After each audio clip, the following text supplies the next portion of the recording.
ನಮಸ್ಕಾರ ವೀಕ್ಷಕರೇ, ಶ್ರೀಗರಿ ವಾರ್ತೆಗರಿಗೆ ಸ್ವಾಗತ. ನಾನು ನಿಮ್ಮ ಗ್ರಹೇಶ್ವರ ಗಾರುಡಿಗೇಂದ್ರ.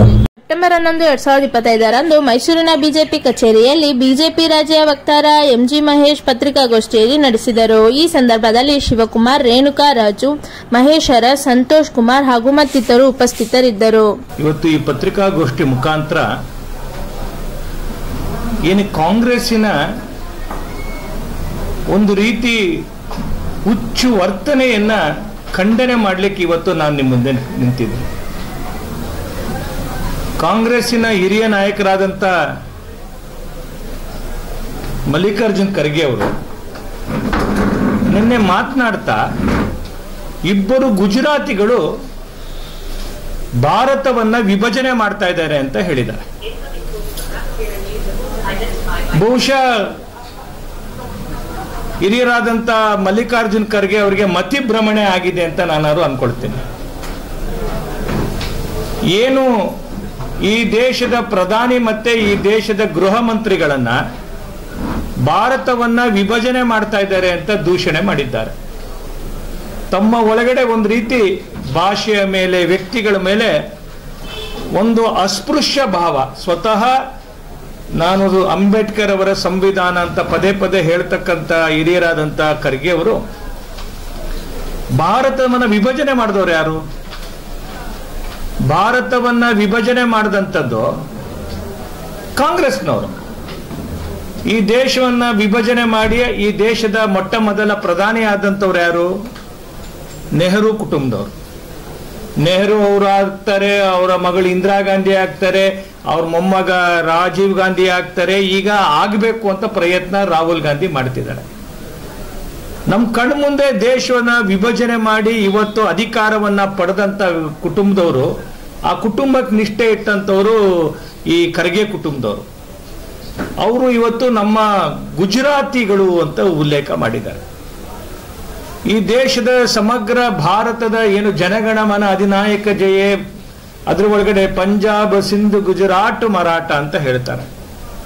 ಅಂದ್ರೆ ಗುಜರಾತ್ ಅಂತಕ್ಕಂಥದ್ದು ಈ ದೇಶದ ಒಂದೇ ಅಂಗ.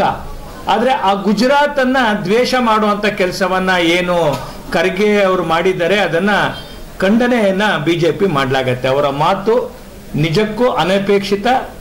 ಒಬ್ಬ ಹಿರಿಯರಾಗಿ 40-50 ವರ್ಷ ದೀರ್ಘ ರಾಜಕಾರಣ ಮಾಡಿದಂಥವ್ರಿಗೆ ಗೊತ್ತೈತಾನೆ, ಹೀಗೆ ಅವರ ವರ್ತನೆ ಇದೆಯಲ್ಲ, ಅದು ನಿಜಕ್ಕೂ ಶೋಭೆ ತರೋ ಅಂಥದ್ದಲ್ಲ.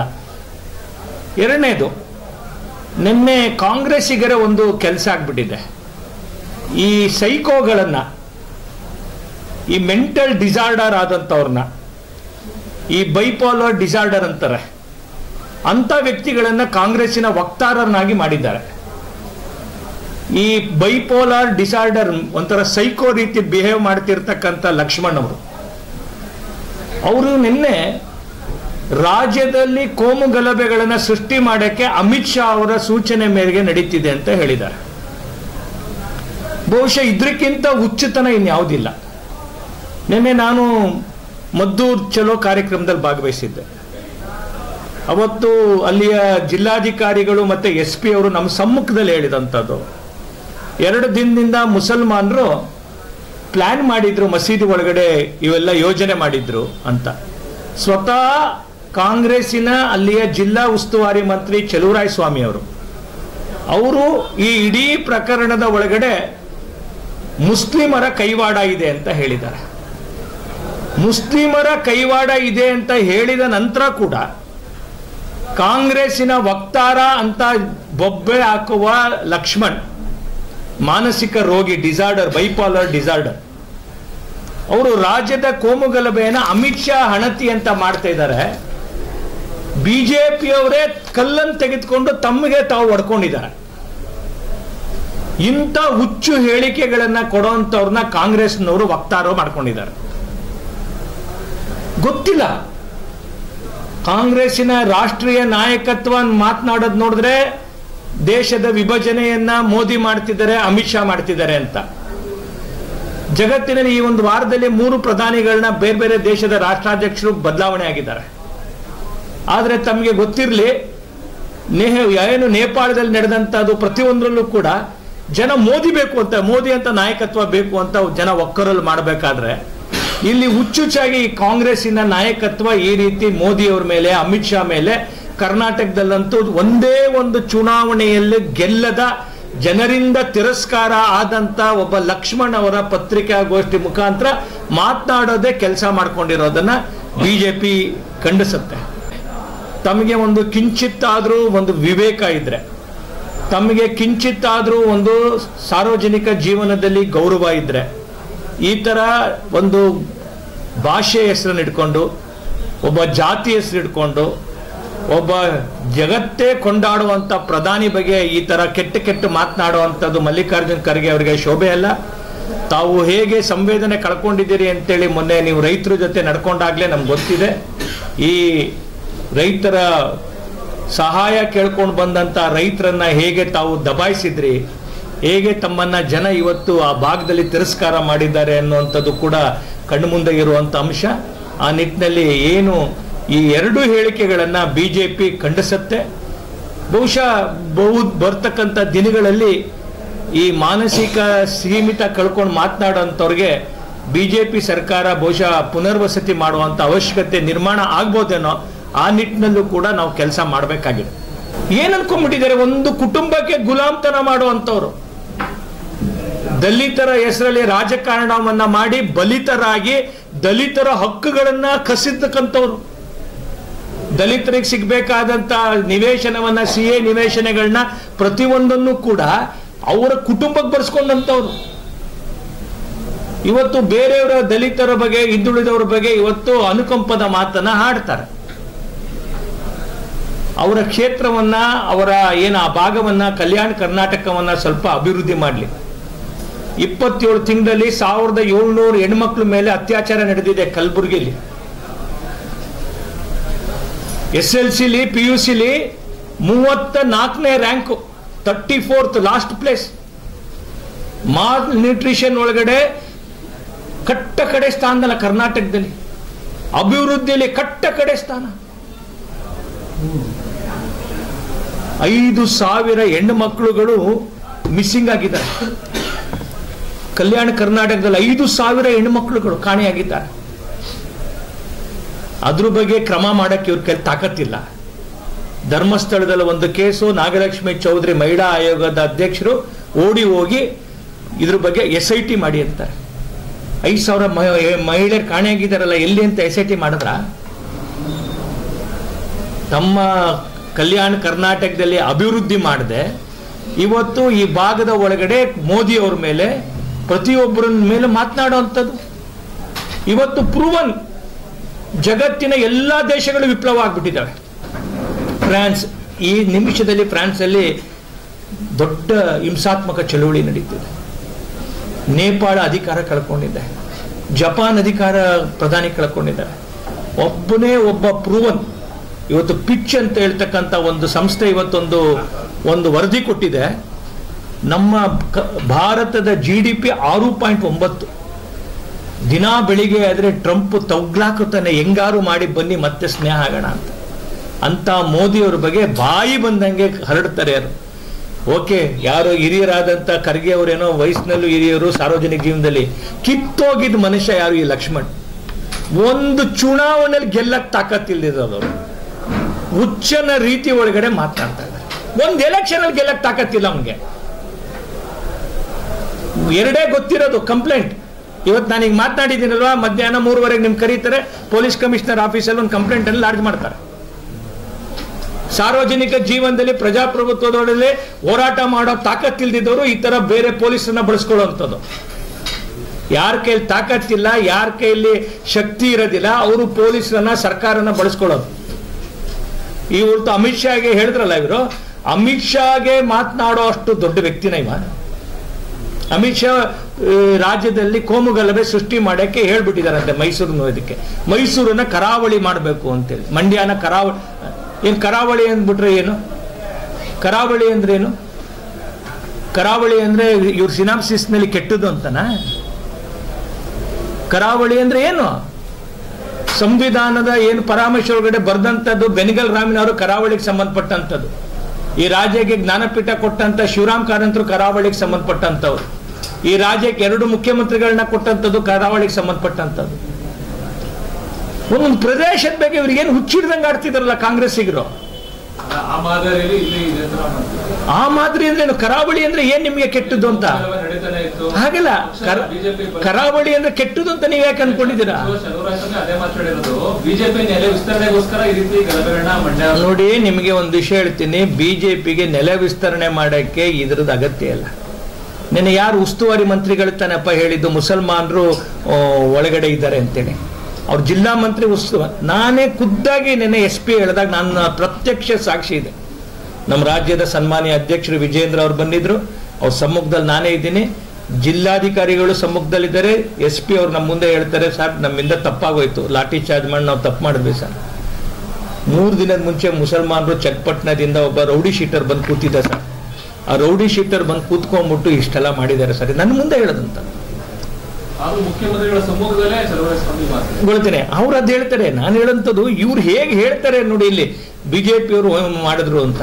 ನಾನು ಹೇಳಕ್ ಕೊಟ್ಟಂತದ್ದು ಈ ಮಾತನ್ನ ಏನಂದ್ರೆ, ನೀವು ಈ ತರ ಸೈಕೋಗಳನ್ನ ಲೂಸ್ಗಳನ್ನೆಲ್ಲ ವಕ್ತಾರು ಮಾಡ್ಬಿಟ್ಟು ಒಂದು ರಾಷ್ಟ್ರೀಯ ಒಂದು ಪುರಾತನ ಪಾರ್ಟಿ ಒಂದು ಗೌರವ ಬೇಡ, ಅದಕ್ಕೆ ಮರ್ಯಾದೆ ಬೇಡ ಒಂದು ವಕ್ತಾರ ಪೋಸ್ಟ್ಗೆ ಹುಚ್ಚುಚ್ಚಾಗಿ ಮಾತನಾಡೋ ಅಂಥದ್ದು. ಅಮಿತ್ ಶಾ ಹೇಳಿ ಕಳಿಸ್ಬಿಟ್ಟಿದ್ದಾರೆ, ತಯಾರಿ ಮಾಡಿಬಿಟ್ಟಿದ್ದಾರೆ. ಸ್ವತಃ ಅವ್ರದೇ ಮಂತ್ರಿ ಹೇಳ್ತಿದ್ದಾನೆ ಇಲ್ಲ ಅಂತ, ಆದ್ರೂ ಇವ್ರು ಮಾತನಾಡುವಂಥದ್ದು ಚಪಲ. ಇದನ್ನ ಬಿಜೆಪಿ ಖಂಡಿಸುತ್ತೆ. ಆ ನಿಟ್ಟಿನಲ್ಲಿ ಇವತ್ತು ತಮ್ಮ ಮುಖಾಂತರ ಈ 2 ಹೇಳಿಕೆ ಬಗ್ಗೆ ಬಿಜೆಪಿ ತನ್ನ ನಿಲುವನ್ನು ಸ್ಪಷ್ಟ ಮಾಡಬೇಕು ಅಂತ ಪತ್ರಿಕಾಗೋಷ್ಠಿನ ಕರೆದಿತ್ತು. ಅಧಿಕಾರ ಕಳ್ಕೊಳ್ತಾರೆ, ಸೋನಿಯಾ ಗಾಂಧಿ ರಾಹುಲ್ ಗಾಂಧಿ ಕೋಪ ಮಾಡ್ಕೊಳ್ತಾರೆ ಅನ್ನೋ ಒಂದೇ ಒಂದು ಕಾರಣಕ್ಕೆ ತನ್ನ ದೇಶವನ್ನ, ತನ್ನ ತಾಯಿನಾಡನ್ನ ಹೊಗಳಿದಂತಹ ಒಂದು 4 ಸಾಲಿಗಳಿಗೆ ಕ್ಷಮೆ ಕೇಳ್ಕೊಳ್ತಾರೆ ಅಂದ್ರೆ ಇವರ ದಯನೀಯ ಸ್ಥಿತಿ ರಾಜಕೀಯದಲ್ಲಿ ಯಾವ ಸ್ಥಿತಿಲಿ ಇದ್ದಾರೆ DK ಶಿವಕುಮಾರ್ ತಿಳ್ಕೊಳ್ಳಿ.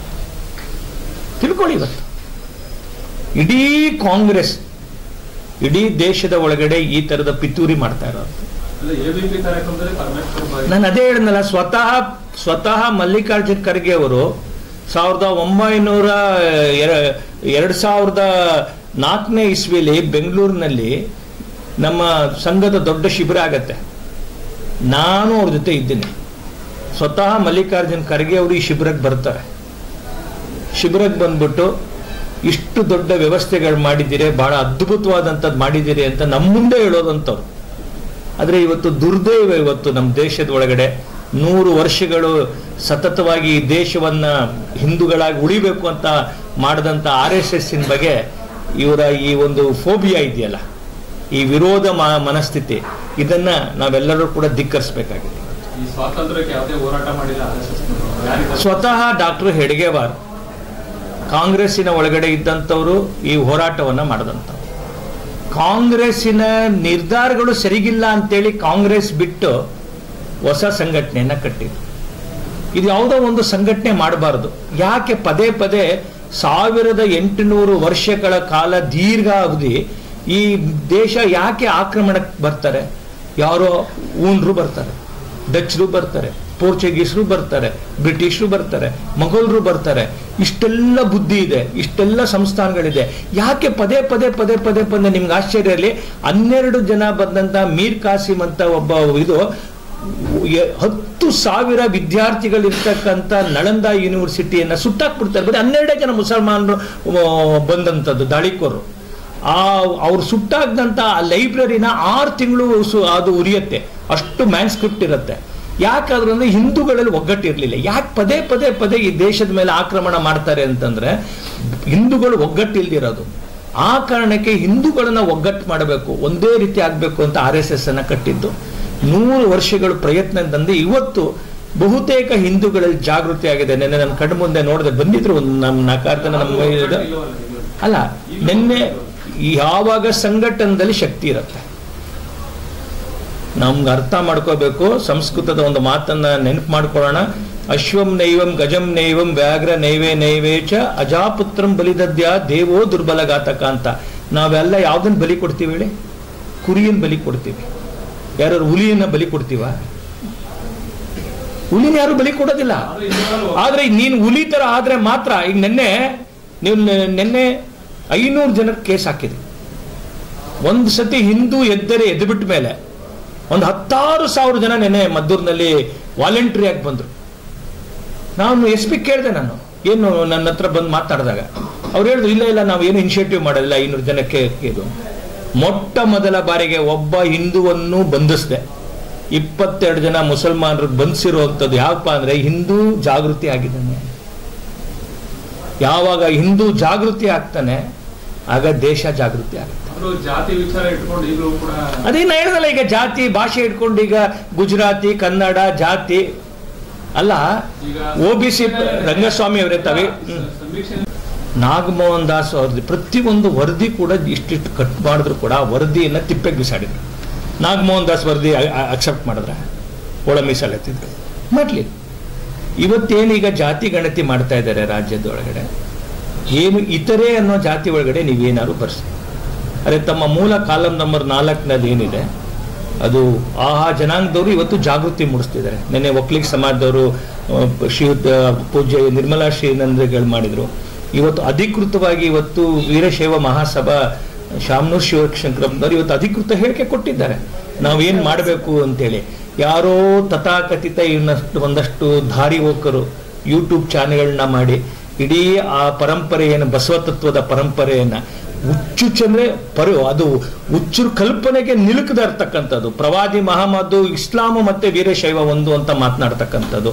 ಬಸವಣ್ಣನು 2 ಮದುವೆ ಆಗಿದ್ದಾನೆ, ಪ್ರವಾದಿನೂ 9 ಮದುವೆ ಆಗಿದ್ದಾನೆ ಅಂತ ಈ ತರ ಹುಚ್ಚುಚ್ಚು ಮಾತನಾಡೋರಿಗೆ ಏನು ಅದಕ್ಕೇನು ದಾರಿ ಇಲ್ಲ. ಅದಕ್ಕೆ ಈ ಹುಚ್ಚುತನಕ್ಕೆ ಕಡೆ ಆಗ್ಬೇಕಲ್ಲ, ಅದಕ್ಕೆ ಗೊತ್ತು ಕಳಿಸಿದ್ದಾರೆ ನನ್ಗೆ ಗೊತ್ತ. ಹುಚ್ಚುತನಕ್ಕೆ ಒಂದು ಪರಮ ನೋಡಿ, ಇವರು ನಮ್ಮ ಸಮುದಾಯದ ಇದ್ದಾರೆ ಯಾರು ನಮ್ಮ ಮೇಡಮ್ ಅವರು. ಆಯ್ತಾ, ನಾ ಹೇಳ್ತಕ್ಕಂಥದ್ದು ಏನಂತಂದ್ರೆ ಈ ಜಾತಿ ಹೆಸರಲ್ಲಿ ಭಾಷೆ ಹೆಸರಲ್ಲಿ ಏನು ತಾರತಮ್ಯ ಮತ್ತೆ ಅಸ್ಪೃಶ್ಯತೆ ಆಚರಣೆ ಮಾಡ್ತಿದ್ದಲ್ಲ. ಗುಜರಾತಿಗಳು ಇವ್ರಿಗೆ ಯಾಕೆ ಅಸ್ಪೃಶ್ಯ? ಗುಜರಾತಿಂದ ಬಂದಂತ ಮಹಾತ್ಮ ಗಾಂಧಿ ಬೇಕು, ಗುಜರಾತಿಂದ ಬಂದಂತ ಮಿಕ್ಕೋರ್ ಬೇಕು, ಇವ್ರಿಗೆ ಬೇಡ? ಸರ್ದಾರ್ ಪಟ ಇಲ್ಲಿದ್ರೆ ಈ ದೇಶ ಒಂದಾಗ್ತಿತ್ತ? ಯಾಕೆ ನಿಮ್ಗೆ ಗುಜರಾತಿಗಳ ಮೇಲೆ ದ್ವೇಷ? ಇದನ್ನ ಬಿಜೆಪಿ ಖಂಡನೆ ಮಾಡುತ್ತೆ. ವಕ್ತಾರನಿದ್ದೀನಿ. ಪ್ರತಿಯೊಬ್ಬ ವ್ಯಕ್ತಿಯರಲ್ಲೂ ವಿಶೇಷವಾಗಿ ನಮ್ಮ ಮಾಧ್ಯಮ ಮಿತ್ರರ ಜೊತೆ ಅತ್ಯಂತ ಗೌರವಯುತವಾಗಿ, ಅತ್ಯಂತ ಸಂಯಮದಿಂದ, ಅತ್ಯಂತ ಸೌಹಾರ್ದದಿಂದ ಅವರನ್ನ ಪ್ರಜಾಪ್ರಭುತ್ವದ 3ನೇ ಅಂಗ ಅಂತ ನಾವೇನ್ ಭಾವಿಸ್ತೀವಿ ಅವರನ್ನ ಗೌರವಿಸ್ತಕ್ಕಂಥದ್ದು ಪ್ರತಿಯೊಬ್ಬ ಬಿಜೆಪಿಯ ಒಬ್ಬ ಕಾರ್ಯಕರ್ತಂದು ಕರ್ತವ್ಯ. ಇದರಲ್ಲಿ ಯಾರೂ ಹೊಣೆ ಅಲ್ಲ, ಮೋದಿಯಿಂದ ಹಿಡಿದು ಮಹೇಶ್ ತನಕ. ಆಯ್ತಾ, ಇದರಲ್ಲಿ ಯಾರೂ ಹೊಣೆ ಅಲ್ಲ.